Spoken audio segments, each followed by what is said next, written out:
This is Audible. Lost Girls, written by Angela Marsons, narrated by Jan Kramer. Prologue. February 2014. Emily Billingham tried to scream through the hand that covered her mouth. The fingers were thin but strong against her lower jaw. She forced out a sound that bounced back off his flesh and threw back her head to try to prise herself free. The back of her skull met with something hard, a rib. "Knock it off, you stupid little bitch," he said, dragging her backwards. The pounding in her ears almost drowned out his words. She could feel her own heart beating hard against her chest. The fabric across her eyes blocked out her surroundings, but she felt the gravel underfoot. Every step took her further from Susie. Emily bucked again. She tried to force herself away from his body, using her upper arms, but he just pulled her closer. She tried to squirm away from his grip, but his arms tightened. She didn't want to go with him. She had to get free. She had to get help. Daddy would know what to do. Daddy would save them both. She heard the creak of a door. Oh no, it was the van. She summoned the strength to scream. She didn't want to go in the van again. "No, please," she cried, trying to squirm out of his grip. He kicked her hard in the back of the knee.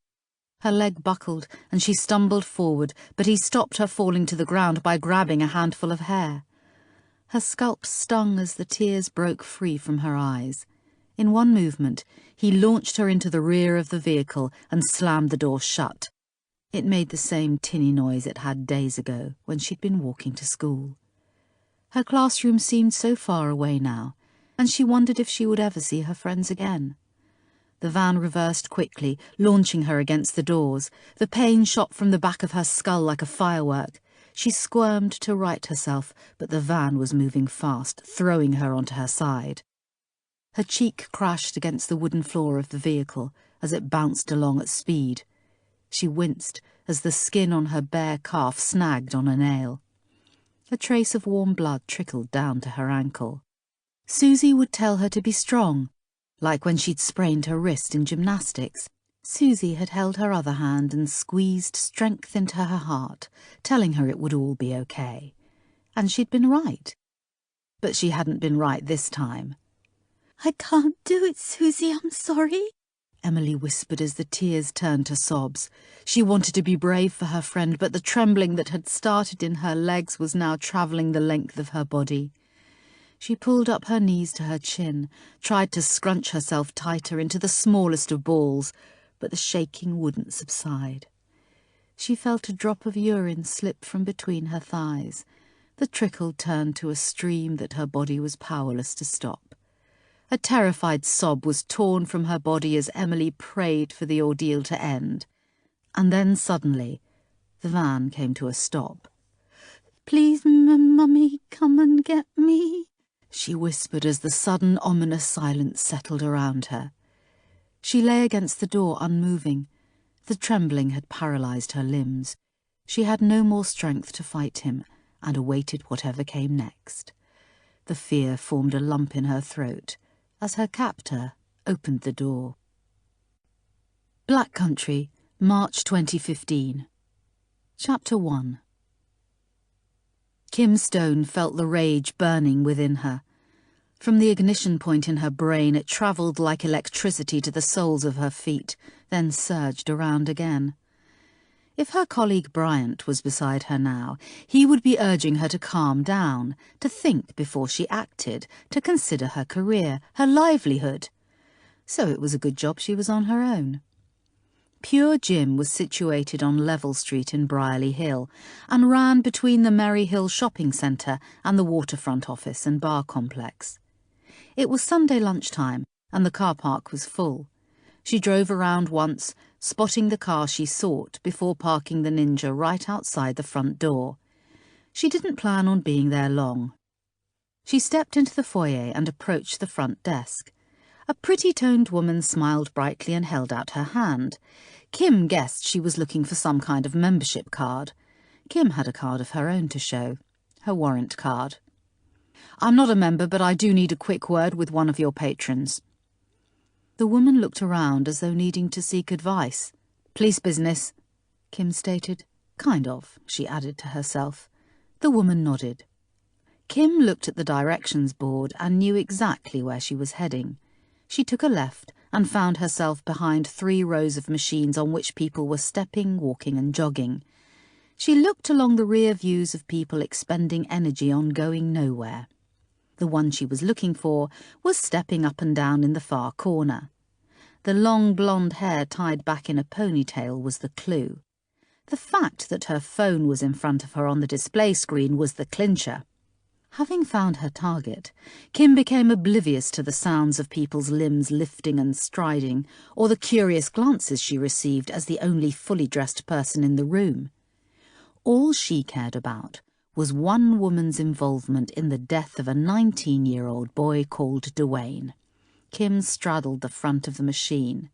The shock on the face of Tracy Frost almost pierced her rage, but not quite. "A word?" she asked, although it wasn't really a question. For a second, the woman almost lost her footing, and that would have been just too bad. "How the hell did you—" Tracy looked around. "Don't tell me you used your badge to get in." "A word, in private," Kim repeated. Tracy continued to step. "Look, I'm happy to do it here," Kim said, raising her voice. "I'll never see these people again." Kim could feel at least half the eyes in the room upon them already. Tracy stepped backwards in a dismount, then reached for her phone. Kim was surprised at the height of the woman and guessed her to be 5'2" at best. Kim had never seen her without 6-inch heels, whatever the weather. Kim barged through the door to the ladies' toilets and pushed Tracy against the wall. Her head missed the hand dryer by an inch. "What the fuck did you think you were doing?" Kim screamed. A cubicle door opened and a teenager scarpered out of the room. They were now alone. "You can't touch me like—" Kim stepped back so that only a sliver of space existed between them. "How the hell could you break that story, you stupid bitch? He's dead now. Dwayne Wright is dead because of you." Tracy Frost, local reporter and all-round pond scum, blinked twice as Kim's words found her brain. "But my story? Your story got him killed, you stupid cow." Tracy began to shake her head. Kim nodded. "Oh, yes." Dwayne Wright had been a teenager from the Hollytree estate. He'd been in a gang called the Hollytree Hoods for about 3 years and wanted to get out.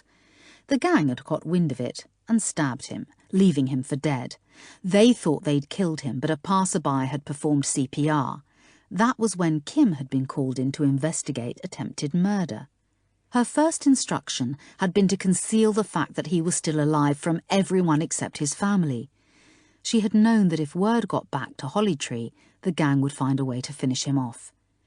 She had spent that night in the chair beside his bed, praying he would defy the prognosis and breathe on his own. She had held his hand, offering him her own energy to find the strength to come back. The courage he'd shown in trying to change his life and battle the fates had touched her. She had wanted an opportunity to know the brave young man who had decided that gang life was not for him. Kim leaned in close and speared Tracy with her eyes. There was no escape. "I begged you not to break the story, but you just couldn't help yourself, could you? It was all about being first, wasn't it? Are you so bloody desperate to get noticed by the Nationals you'd throw away a kid's life?" Kim screamed in her face. "Well, for your sake, I hope they do notice you, because there's no place for you here anymore. I intend to make sure of it."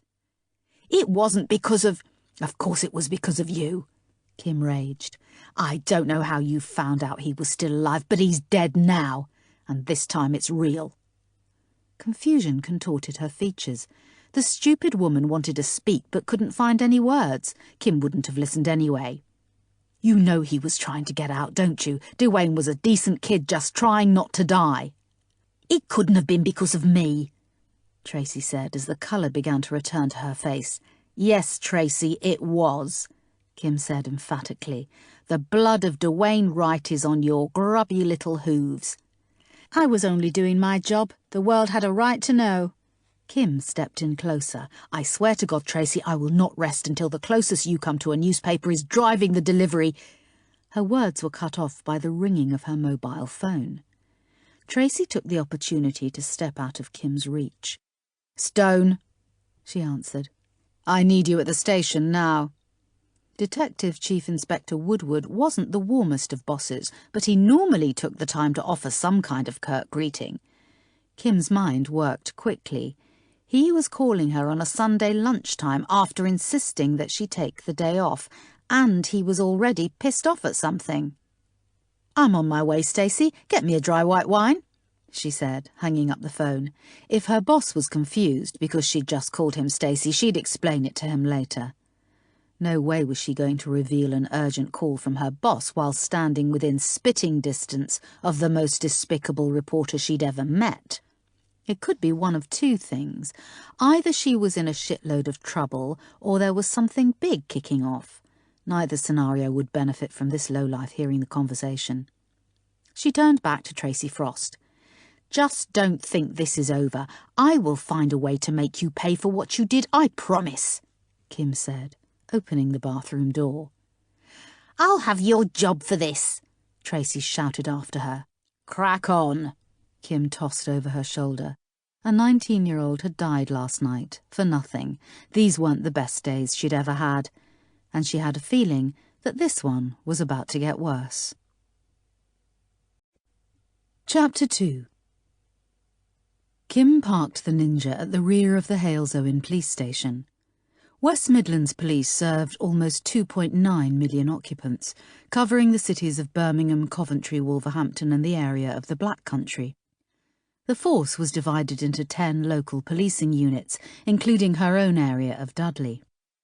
Kim reached the office on the 3rd floor. She knocked, entered and froze. Her surprise was not because Woody was seated beside the imposing figure of his boss, Superintendent Baldwin. It wasn't even because Woody was dressed in a polo shirt instead of his normal white shirt complete with epaulets bearing force insignia. It was because even from the doorway, Kim could see beads of sweat on the caramel skin covering his head. His anxiety had nowhere to hide. Now she was worried. She had never seen Woody sweat. 4 eyes rested upon her as she closed the door. She was unaware of anything she'd done to piss off both of them. Superintendent Baldwin hailed from Lloyd House in Birmingham, and she'd seen him often, on the television. "Sir?" she said, looking at the only man in the room who meant anything to her. It was impossible to view her boss without also seeing the framed photo of his 22-year-old son wearing full Navy uniform. Woody had received his dead body back from the Navy 2 years ago, after the photo had been taken. "Sit down, Stone." She moved forward and sat on the single chair, abandoned in the middle of the room. Now she looked from one to the other, eager for a clue. Most conversations that took place between herself and Woody were preceded by his need to strangle the stress ball that rested at the front of his desk. Normally, it was a reassuring sign to her that all was well between them. It remained on the desk. "Stone, an incident occurred this morning, an abduction." "Confirmed?" she asked immediately. Often people went missing and were found within a couple of hours. "Yes, confirmed." She waited patiently. Even with a confirmed kidnapping, Kim was unsure why she was sitting before the DCI and his boss. Luckily, Woody was not a man to give to unnecessary intrigue or suspense, so he got straight to the point. "It's 2 young girls." Kim closed her eyes and took a breath. Now she understood the escalation along the food chain.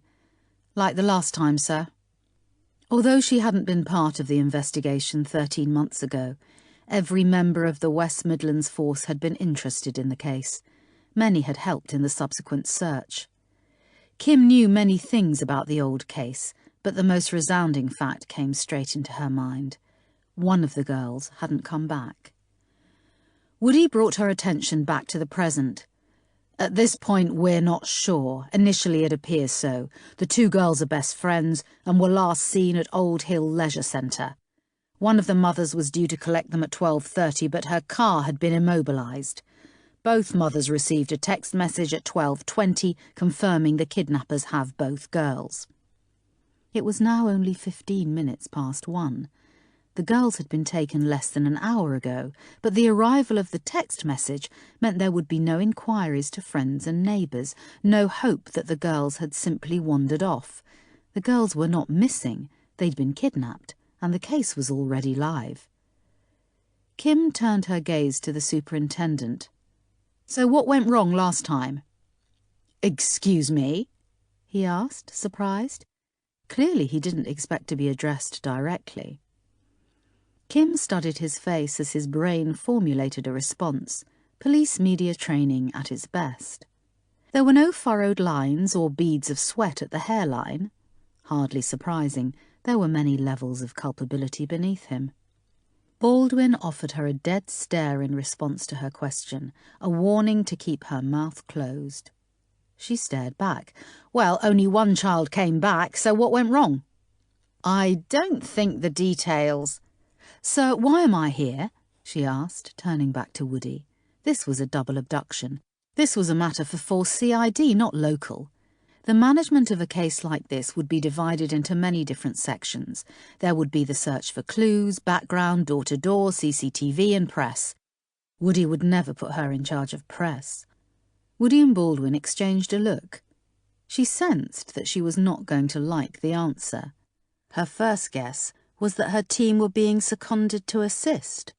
Forget the current workload of sexual assaults, domestic violence, fraud and attempted murder cases they were working on, as well as the finalising of statements for Dwayne Wright.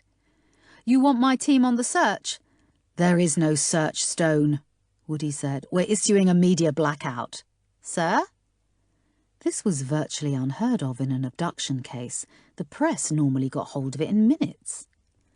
"Nothing has been transmitted via the radio frequency, and at the moment the parents are not saying a word." Kim nodded her understanding. If she recalled correctly, the same had been attempted the last time, but the news had broken by day 3. Later that day, the surviving child had been found wandering along the roadside, and the other had not been found at all. "I'm still a little confused as to what—" "You've been requested to head this case, Stone." 10 seconds passed, during which she waited for the punchline. None came. "Sir?" "Of course, that's impossible," Baldwin said. "You are certainly not qualified to head an investigation of this magnitude." Although Kim didn't disagree, she was tempted to mention the Crestwood case, where she and her team had captured the killer of 4 teenage girls. She turned in her seat, so she faced only Woody. "Requested by?" "One of the parents. She's asked for you specifically and won't even speak to anyone else.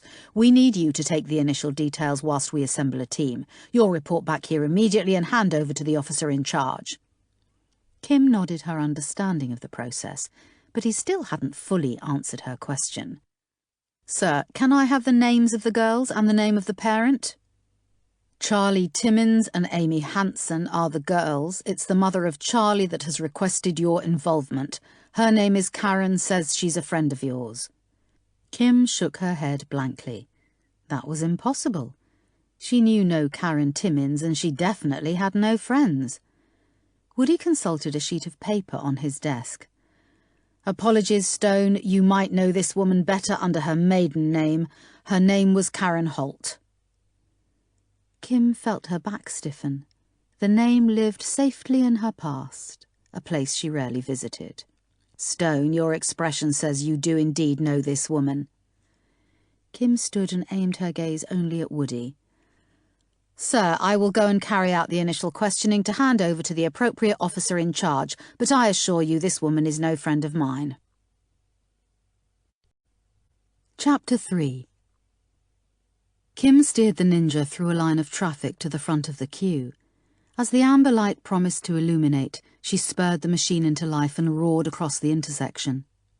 At the next island, her knee air-kissed the tarmac at 40 miles an hour. As she travelled south, she left the heart of the Black Country, named due to the 30 feet of thick iron ore and coal seam outcrops in various places. Historically, many people in the area had held an agricultural smallholding, but supplemented their income by working as nailers or smiths. By the 1620s, there were 20,000 smiths within 10 miles of Dudley Castle. The address she'd been given was a surprise to Kim. She hadn't envisioned Karen Holt living in one of the finer parts of the Black Country. In fact, she was marginally surprised the woman was still alive at all. As she headed through Pedmore, the properties began to recede from the road. The plots grew longer, the trees higher, and the houses further apart. The area had originally been a village in the Worcestershire countryside, but had merged into Stourbridge following extensive house building during the interwar years. She pulled off Red Lake Road into a driveway that crunched beneath the tyres of the bike. She rolled up to the property and whistled in her head.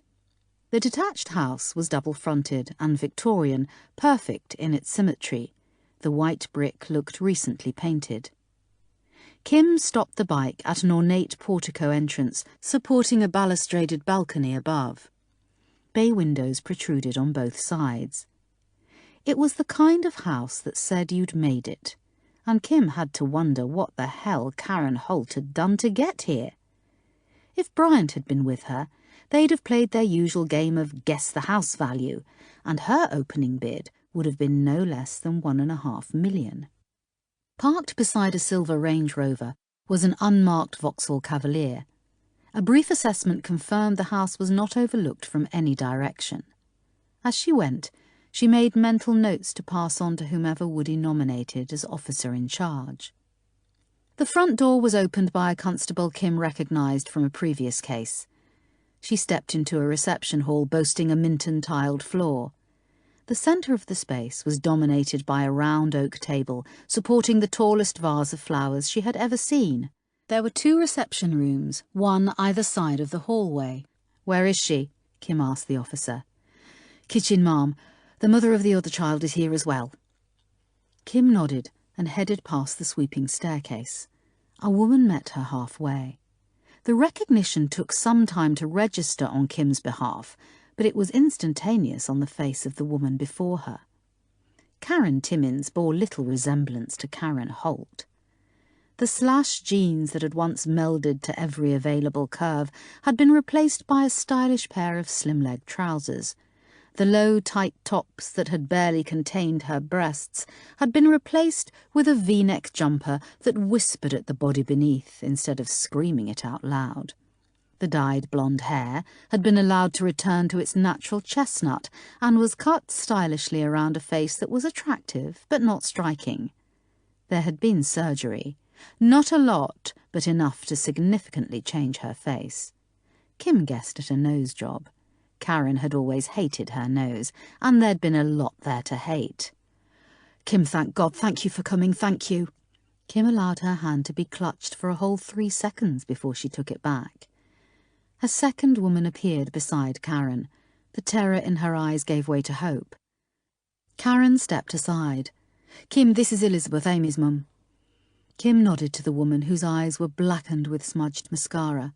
Her hair was a sleek bobbed helmet of auburn. She carried a few more pounds than Karen and was dressed in cream chinos and a cerise jumper. "And you are Charlie's mum?" Kim asked. Karen nodded eagerly. "Have you found them?" Elizabeth asked breathlessly. Kim shook her head as she ushered them back into the kitchen. "I'm here to collect the initial details for the—" "You're not going to help us find—" "No, Karen, a team is currently being assembled. I'm only here to take the initial details." Karen opened her mouth to argue, but Kim held up her hand and offered a reassuring smile. "I can promise you that the very best officers will be assigned to work with you with far more experience in this kind of case. The sooner you give me some details, the quicker I can pass them along and get your children back home safely." Elizabeth nodded her understanding, but Karen narrowed her eyes. Oh yes, that was a look she recognised. And just as she had when they were teenagers, Kim ignored it. "You were sent messages?" she asked. They both thrust their phones towards her. She took Karen's first and read the cold black words. "There is no need to rush. Charlotte will not be home today. This is not a hoax. I have your daughter." Kim handed the phone back to Karen and took Elizabeth's.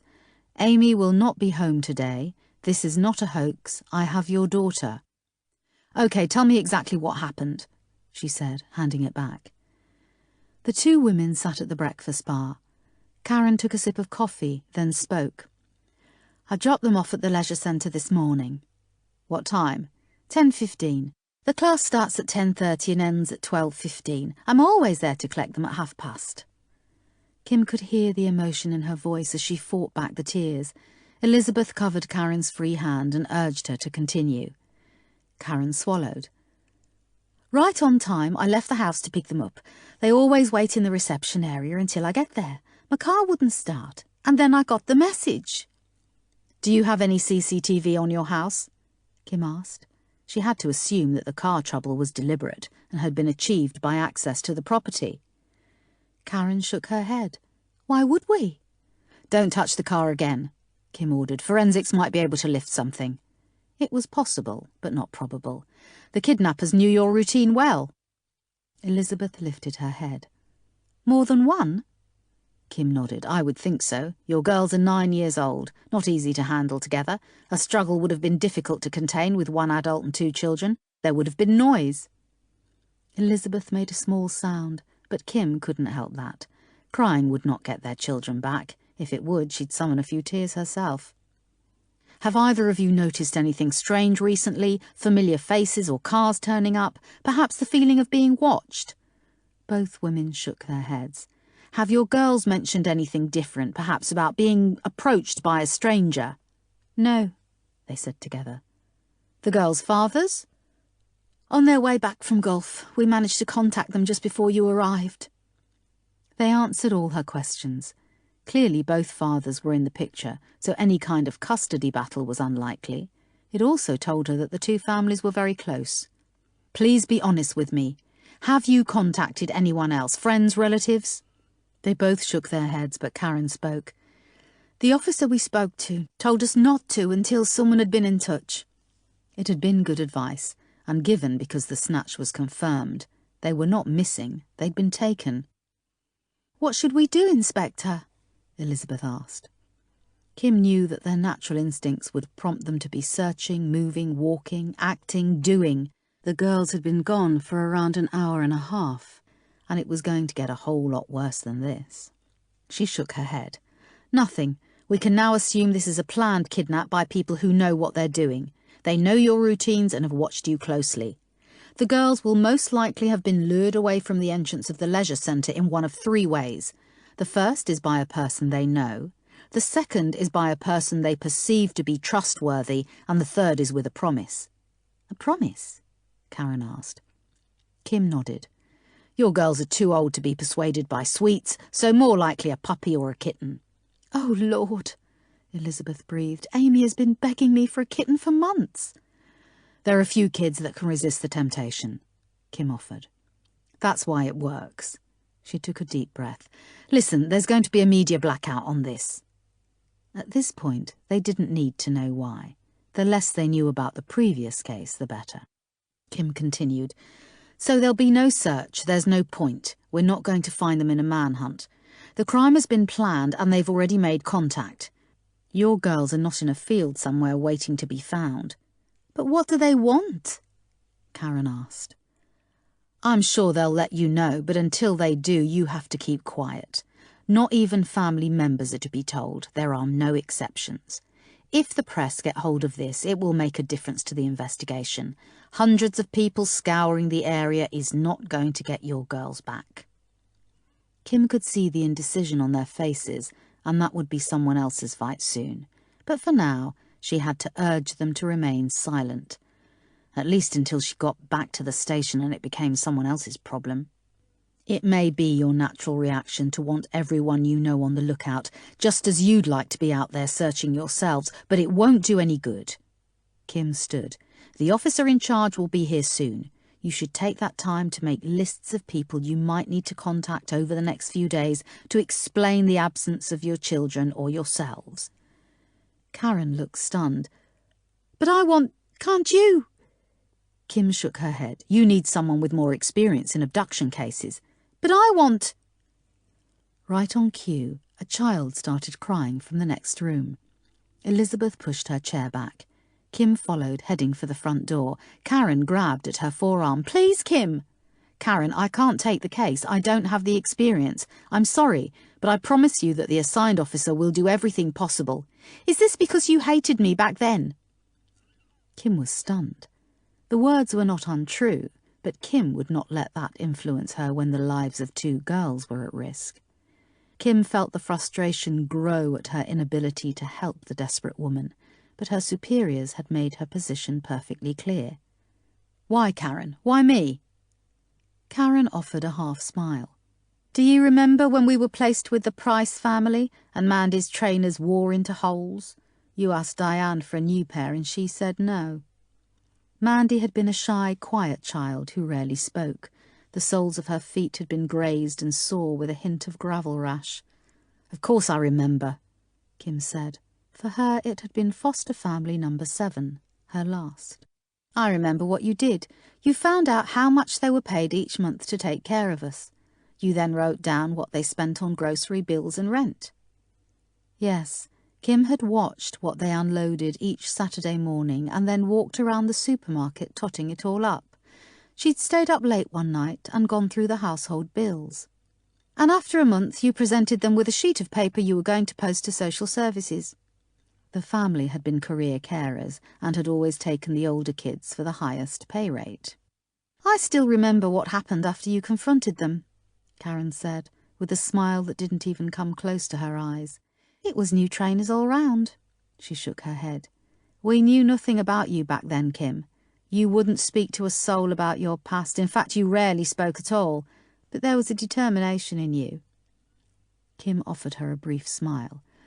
"So you want me to head this case because I got you a new pair of trainers?" "No, Kim. I want you to head this case because I know that if you decide to help us, I will see my daughter again." Chapter 4. Woody was alone when Kim knocked and entered 20 minutes later. "Sir, I want it," she said. "Want what, Stone?" he asked, sitting back in his chair. "The case. I want to be the OIC." He rubbed his chin. "Did you not hear the superintendent when he said, 'Yes, I heard loud and clear, but he's wrong. I will bring those children home, so if you just tell me whose arse I need to kiss to—'" "That won't be necessary," he said, reaching for the stress ball. Damn it, she'd already lost and she hadn't even started her sales pitch. But she had clutched victory from the jaws of defeat in the past. "Sir, I am tenacious, determined, driven." He sat back and tilted his head. "I am persistent, stubborn." "Oh yes, you're that, Stone," he offered.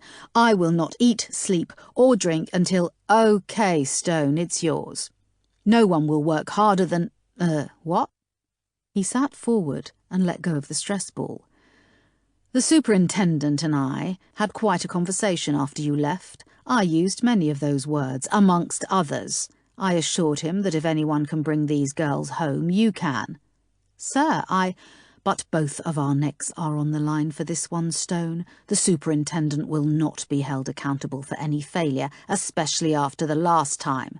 There is no leeway on this case. One wrong step and we are both out. Do you understand me?" Kim appreciated the level of faith that Woody had placed in her ability, and she would not let him down. She tried to picture the conversation that had taken place between her boss and the superintendent. The man before her must have presented passionately to win over Baldwin. "What do you need?" he asked, reaching for his pen. She took a deep breath.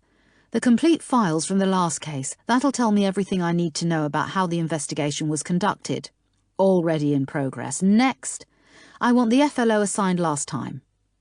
This request he wrote down, and would be tricky, but to her it was imperative. The family liaison officer would have been with the families the whole time and would be able to offer an insight into events and advise her on any similarities. "I'll get on it. Next." "I intend to set up base at the Timmins house. I'll run the investigation from there." "Stone, that's not really—" "I have to, sir. I need to be available. The first message came by text. We don't know if that's how they will continue to communicate, and I need to be there at all times, ready to action any developments." He thought for a moment. I'll need to get that cleared by Superintendent Baldwin, but that's my concern, not yours. I expect to be kept properly informed, and that's my level of appropriate communication, not yours." "Of course," she agreed, and stood, looking towards the door. "I need to call my team. They're upstairs waiting for you." Kim frowned. "Sir, I only just asked for this case." "I called them in as soon as you left. They don't have any idea why, so I'll leave you to fill them in." She tipped her head. "How could you have been so sure?" "Because you were told you couldn't have it, and you don't like that one little bit." Kim opened her mouth and closed it again. For once, she could not disagree. Chapter 5. Kim entered the squad room and closed the door behind her. Immediately she had the full attention of her team. The door very rarely met the frame. "Afternoon, Gov," they all said together. She briefly appraised her team. Yep, Woody was right when he said he'd called them all in. D.S. Bryant still wore the rugby shirt from afternoon practice, together with a dirt smudge beneath his left eye. Although his natural build suited the game of rugby, he was on now the wrong side of 45 to walk away from the pitch uninjured, as both Kim and his wife had pointed out numerous times. D.S. Dawson looked as perfect as ever. Of the opinion that one was judged by one's attire, Dawson ensured his 5'11" height was suitably clothed at all times. Even on a day off, his impeccable clothing showed off the results of gym membership.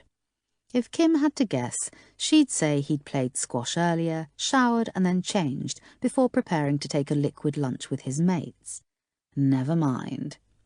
Unlike the others, DC Stacey Wood was dressed for work in navy blue trousers and a simple white shirt, signalling she'd probably been at home engrossed in her computer, fighting warlocks and goblins on the game of World of Warcraft. Kim perched on the edge of the spare desk that butted up to Bryant's. Dawson glanced at the closed door. "Shit, Gov, what did we do?" "In your case, I'm sure I can come up with something, but on this rare occasion, it's not us." "Hallelujah," Bryant said. "Boston?" Stacey added. "OK, firstly, what's the alcohol situation?" Yes, it was Sunday, but now they were at work. "Dry as a bone," Stacey offered. "None," Bryant said. "Almost," Dawson groaned. And Kim herself hadn't touched a drop since she was 16, so they were good to go. "Right, I know Woody kept you all in the dark, but there's a reason." She took a deep breath. "A couple of hours ago, 2 9-year-old girls were snatched from Old Hill Leisure Centre. Confirmed. The girls are best friends, as are the parents." She paused to give everyone a chance to digest the information. Bryant glanced at the closed door. "Press blackout and force blackout, Gov?" Kim nodded her head. "Only 4 people on site know, and they've been sworn to secrecy. Nothing is to be transmitted over the radio. We can't risk this getting out." "Confirmed how?" Dawson asked. "Both mothers have received text messages." "Bloody Nora," Stacey whispered. "No search, then?" Bryant asked. As a father to a teenage girl, his natural instinct was to get out there and look. "No, we're dealing with professionals. So far, we know that the girls were due for collection at 12:30. The text messages were received at 12:16, and the car of the collecting parent had been tampered with." "Gov, this is sounding awfully familiar." "I agree. We all know that whoever was behind the abduction last year was never caught. It could be the same people or a copycat crime." "What do we hope?" Stacey asked. Kim wasn't sure. If it was the same people, they would have learned from the last time. Their skills would be refined.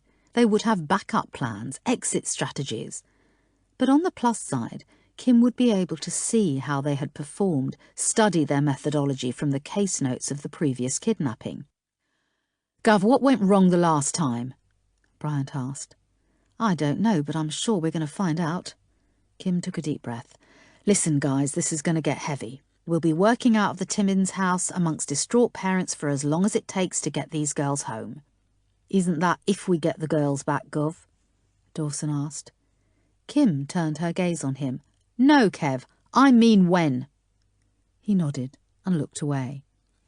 She would not contemplate defeat before they'd even started. The last team had achieved 50% success, and even that had been by default. The kidnappers had let the girl go. Kim would not have any member of her team entering that household feeling they had already lost. All the family members will want something from you. They'll think you know something they don't. They'll want to know everything. We have to keep our distance. It's not our job to be their friends or extended family. We're not counsellors or priests. We are there to find their daughters. She looked directly at Dawson. Both of them. Dawson nodded his understanding. OK, Stace, I want you to make a list of remote and mobile equipment. Include everything you think we might need and get the list to Woody. He'll make sure we get it. Stacey nodded and started tapping on her keyboard. Kev, I want you over at Lloyd House making a nuisance of yourself until we get those case files. Woody has requested them, but we need them as soon as possible. Got it, boss? Bryant, for God's sake, go home, shower and change. Pick up a lock and a drill, then come here to help Stacey with the equipment. Bryant stood. Stacey and Dawson burst out laughing. Kim followed their gaze with horror. Bryant, you have to be joking. He stood away from the desk, displaying black shorts and legs that belonged in a zoo. Woody said to come to the office right away, Gov. Kim hid her smile and looked away. Please, Bryant, go now. He reached the door before she spoke again. Oh, and I shouldn't need to remind you that you tell no one about this case. You all know what I mean. They each acknowledged her warning. Sometimes even their own family members had to be kept in the dark about work. Kim stepped into the bowl, a wood and glass structure in the right-hand corner of the room that was supposed to be her private office. It was barely the size of a decent lift and was used only for the occasional bollocking. For the most part, Kim spent her time perched at the spare desk amongst her team. She turned and glanced as her colleagues galvanized into action. There was no room for uncertainty in her team members. Any doubts would be all hers. Chapter 6. Kim arrived back at the Timmins house as darkness was threatening to fall, a development that would not help the state of mind of the parents. The early March days were struggling to leave the February temperatures behind. Every day was offering a long good night from mid-afternoon. Kim knocked and entered. The constable was seated behind the door. Anything to note? He stood as though addressing a sergeant major. Husbands have come back. There's been shouting and a lot more crying. Kim nodded and headed towards the kitchen. Karen appeared before her in the hallway. Her hands were clasped tightly to her breast. Kim, you're the officer in charge of this case, she finished with a half smile. Karen nodded gratefully and led her into the kitchen. It's about fucking time, Inspector. Have you found my daughter? Stephen, Karen protested. It's okay, Kim said, holding up her hands. There would be many emotions for the family to work through, and anger would be high on the list. She quickly shook her head. 2 totally separate time zones were operating within one room. The last few hours had sprinted by for her, but had been a lifetime to the parents. She expected frustration and rage. There would be accusation and mistrust, and Kim was happy to accept it all, to a point. She faced the man who had spoken. His hair was as black as her own and showed no signs of grey. He carried about 20 pounds of excess weight, and his hands were nicely manicured. Karen sent a withering glance as she introduced him. Kim, this is Stephen Hansen, Elizabeth's husband, and this is Robert, my husband. Kim hid her surprise. Robert Timmins was an inch over 6 foot. She knew Karen to be 34, the same age as herself, but Robert looked considerably older. Not an unattractive man, he appeared to take care of himself. The grey at his temples suited his face, which was open and honest. His right hand rested on Karen's shoulder protectively. This was not the kind of man Kim had envisioned Karen making a life with. As a teen, she had gone after bad boys. Their criteria had included tattoos, piercing, and a possession of an ASBO. There had been one in particular for Karen, another care kid, whose orbit she'd been unable to escape. The two of them had separated and collided numerous times during their teen years, and each time he thumped her, she vowed never to go back. After the 4th or 5th time, nobody was listening. Pleased to meet you both. Now, to update you, I've met with my team who will be arriving over the next few... Where the hell is the search? Where are the teams, the helicopters? Stephen Hansen cried, moving towards her. Kim didn't move an inch, and he stopped on the safe side of her personal space. He looked her up and down. For fuck's sake, this is what we get. Although Elizabeth had the grace to lower her eyes, Kim sensed the hope within them all that his shouting would somehow precipitate the return of the girls. "Mr. Hanson, there is a press blackout on this story. Only a few people know that your daughter has been abducted." His eyes blazed in the face of her calm, measured tone. "So, nothing is being done." "Mr. Hanson, I urge you to calm down. Having the press all over this is not going to get your child back." The other three watched the exchange between the two of them. Every moment that passed explained the dynamics of this group better. Stephen Hanson was casting himself as the hero of the hour. Kim understood that his caveman instinct was to protect and take charge. "How the hell can a search not be beneficial if the public know they'll come forward with information?" "Such as?" "A man bundling 2 young girls into a vehicle," he said, as though speaking to a child. "You don't think that would have been reported anyway?" Kim replied, raising one eyebrow. He hesitated. "That's not the point. People don't think about what they might have seen until you make it public." "The best we could get from a witness appeal is a sighting of them close to the snatch point. That information is useless to us now because we already know for sure that they've been abducted. Unless they can offer a registration number, offender description and known direction of travel, that information is not worth the consequences." Stephen Hanson shook his head. "I'm sorry, but I couldn't disagree with you more. I intend to get my daughter back if I have to call every news outlet in the country." He took out his mobile phone. "I can't stop you from doing whatever you feel is necessary, but once you make that call, you will probably seal the fate of your daughter," Kim said in a measured tone. He hesitated for a moment as the 2 women gasped. Robert Timmins took a step forward. "Stephen, put down the phone." His voice was calm, quiet and authoritative. It bit through the tension that had filled the room. Stephen turned to his friend. "Come on, Rob, you can't agree. I think we should listen to what the inspector has to say. Once you make that call, there's no going back, but it may be something to consider later." "By then they might be fucking dead," he exploded. Stephen clearly didn't like being told what to do by anyone, but he hadn't yet pressed a button. "They might be dead now," Robert said calmly. Elizabeth and Karen cried out. Robert squeezed his wife's shoulders reassuringly. "I don't think they are, but I can't imagine any scenario whereby we gain benefit by having Sky News parked up on the lawn." Kim could feel the controlled rage emanating from Stephen. She stepped in. "Listen to me. Your daughters are alive. This is not some random opportunist snatch. This has been planned and there will be contingencies. Do you remember last year when 2 little girls were taken from Dudley?" The 2 ladies nodded. "So far this is very similar to what happened then. We don't know the full details, but only 1 girl came back. The body of the 2nd girl was never found. A press blackout was issued, but the news broke on the 3rd day. The publicity may have spooked them into doing something rash. That's not what we want this time. The kidnappers have already made contact. You know they've been taken for a reason and not by some random paedophile." Kim ignored the horror on their faces. They had to know the truth, and unfortunately, hers didn't come with tea and sympathy. "They will be in touch. They want something from one of you or all of you. The most logical assumption is that we're talking money, but we can't rule out other things." Finally, she had the attention of them all. "Do any of you have enemies that you can think of? Disgruntled employees, clients, family members? Everyone should be considered."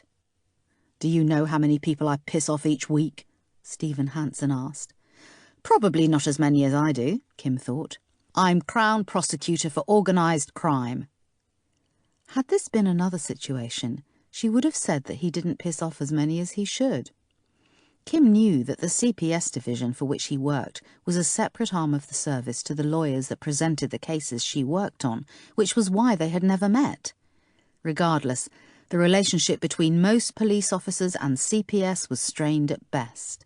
There was nothing worse than working a case for weeks, months, even years, to have prosecution discontinued on evidential grounds. "How many of your prosecutions would have the resources to put something like this together?" she asked. "This isn't a brick through a window, Mr. Hanson." "I'll make a list," he said. His change in attitude came with the promise of proactive momentum. Kim made a mental note to keep Stephen Hanson busy. "How about you, Mrs. Hanson?" She shrugged helplessly. "I'm only a paralegal, but I'll give it some thought." "Mr. Timmins?" His face was furrowed in deep thought. "I own a haulage company. I had to let a few people go around 7 months ago, but I don't think—" "I'll need their names. They'll all need to be ruled out." Silence fell. "Karen?" She shook her head. "Nothing at all. I'm a housewife." She shrugged as though that was enough. "Anything in your past?" Kim asked pointedly. "Absolutely not," she said, just a little too quickly. Realizing the speed and decisiveness of her response, she added, "But I'll certainly think about it. And the last thing for now is to get your list of phone calls ready for tomorrow. Your stories for the girls will need to match so that no one becomes suspicious. Understood?" They all nodded, and Kim breathed a sigh of relief. They were all cooperative. For now. It wouldn't last. For the moment, they had things to do, things to think about that might aid the return of their children. But as their emotions ran the gamut, she and her team would be on the receiving end. She stepped out of the lounge to take a breather. At that moment, the doorbell sounded throughout the house. The constable opened the door as Kim walked towards it. She was greeted by a middle-aged woman with ash-blonde hair. Her build was slightly overweight, but carried with authority. She wore light jeans and a thick Aran-knit jumper beneath a heavy winter coat. The woman smiled past the constable directly at Kim. "Helen Barton, you requested my presence here." Kim looked at her blankly. The woman offered her hand. "Family liaison officer." "Oh, thank God," Kim said, taking her hand. Finally, tea and sympathy had arrived. Chapter 7. "Damn it," Kim said, as Bryant brought the car to a stop outside the darkened leisure centre. They had left Stacey unloading the computer equipment and Dawson on his way to the house with the old case files. Her natural urgency had propelled her out of the house to their first and as yet only lead. She exited the car and turned to take in the surroundings. A road ran alongside the building, cresting in a hill before heading down the other side. Next to the complex lay a construction site, following the demolition of a local council building. To the right was the entrance to a park. A dirt road separated the two areas. On the other side of the road stood residential properties set back from the pavement and elevated. A clutch of newer houses masked a road that led to a small council estate behind. "Too many possible directions of travel," Kim said. She suspected the kidnappers had parked on the dirt road between the building and the park, close enough to effect a speedy exit, but not close enough to the road to raise any suspicion if the girls put up a fight. A conveniently placed birch tree obstructed the view from the homes. Bryant followed her gaze. "You think that's where it happened?" "If they did their homework, yes." Kim travelled the path towards the entrance door and placed her face close to the glass. There was no sign of activity. "We need the CCTV, Bryant." I think it's closed for the night." "No shit," she said, examining the doorframe. "Yeah, Gov, just so you know, breaking and entering is an offence." Bryant, go back to the car and switch on the police radio." "Oh, shit, what are you—" "Just go," she ordered. He huffed and headed back to the car. Kim crouched down to inspect the bottom half of the door. An alarm contact was fitted to the side edges, but no lock. She'd already established the same at the top. The locking mechanism was at the centre. She kicked at the metal strip that ran the length of the bottom of the door. Nothing. She kicked again, taking care to avoid the glass panel. Still nothing. She threw back her right leg and kicked a third time. The alarm sounded a deafening wail and a strobe illuminated above her head. She strolled back to the car and got in. Bryant's head rested on the steering wheel. "Gov, why couldn't you just—" His words were interrupted by a radio message from their control room requesting officer attendance at a suspected break-in at the leisure centre. She shrugged. "Call us in, Bryant. We're pretty close." Bryant shook his head and confirmed their attendance. Now all she had to do was wait. The alarm monitoring company had made their first call to the police. Their second would be to a key holder. "Couldn't you have shown just a little patience?" Bryant asked. Kim ignored him. It would have taken time to track down the appropriate person on a Sunday evening, further time in persuading them to return to work to assist with CCTV. No, she liked her way better. A key holder was now on the way, and it hadn't cost her a single threat. Woody would be pleased.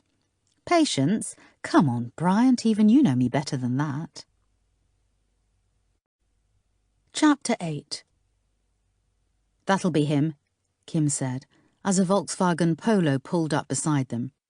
Bryant had already called the premises in as secure, but the alarm would need to be reset. She got out of the car and came face to face with a man in his mid-20s with bleached blonde hair. She already had her warrant card in her hand.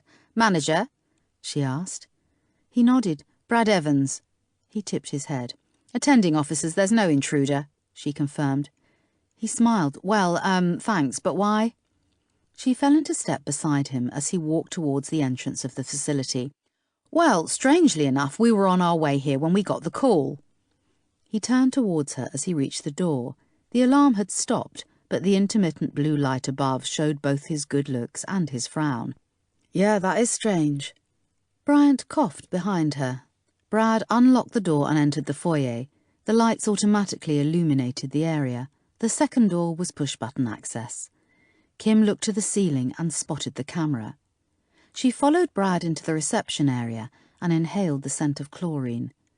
The cafe area was open and spacious. Plastic chairs and tables littered the room. A row of vending machines sat against the left-hand wall. Beyond was the entrance door to the communal changing rooms. At the furthest point was a partitioned glass viewing area that looked onto the shallow pool. While she assessed the area, Bryant explained that they'd been on their way to view the CCTV following a serious assault. "Can't it wait until normal hours?" Brad asked. "No," Kim said simply. Bryant shrugged his agreement. Brad's face hardened. Kim was not concerned.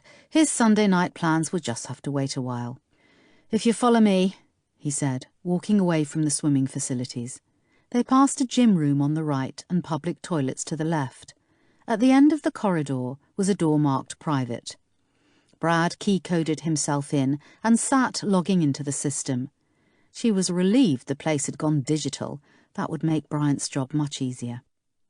"The system covers every inch of the premises," Brad said, "other than the changing rooms for obvious reasons, but there is a static on the changing room exit." He steered the system to the front screen and lifted his arm to check his watch. The pointed mannerism was not lost on Kim. "So, what would you like to see?" "Yeah, we can take it from here," Bryant offered. "We have a description of the possible offender." Brad showed no sign of vacating the seat.